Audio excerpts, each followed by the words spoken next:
Cyber ठकंकर नुआ फंडा बिना ओटीपी रे अकाउंट तो गायब होउछि लक्षाधिक टंका। एबे प्रश्न उठुछि बैंक रे रखिबा केते सुरक्षित। आपण बैंक रे तो टंका तो निश्चय रखिथिबे, हेले सावधान केते बेले भी आपणक अकाउंट रु टंका गायब होई पारे। 1000 कि 2000 नुहे बरं 2 लाख टंका ठकी होइथिबा साइबर थाना रे अभियोग होइछि। एभली अभियोग आसिछि गंजाम जिला भंजनगर ब्लॉक बड़ कोदंडा शाखा पंजाब नेशनल बैंक रु। ए हेउछंती बाउंसलुंडी पंचायत कोडंदा छकरे रहुथिबा सीमांचल साहू। गत सप्ताह रे सीमांचलक सीसी अकाउंट को प्रथमे 1 टंका आसीथिला। ए नै से निकटस्थ पंजाब बैंक शाखा को जाई बैंक अधिकारी सहित आलोचना करथिले, किंतु कोनोसी संतोषजनक उत्तर न पाई सेठारु फेरी आसीथिले। गोटिए दिन परे तांका अकाउंट रु एनईएफटी माध्यम 9 लाख टंका कटि जाइछि। बैंक कर्तृपक्ष घटना संपर्क में जणाइबा परे कोनोसी सहयोग पाई नथिबा अभियोग करिसेंती Seemanchal.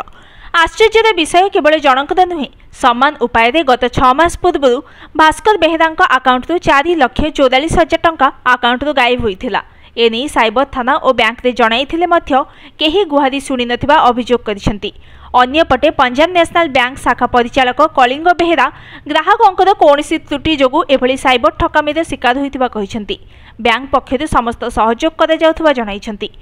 Bureau report news today.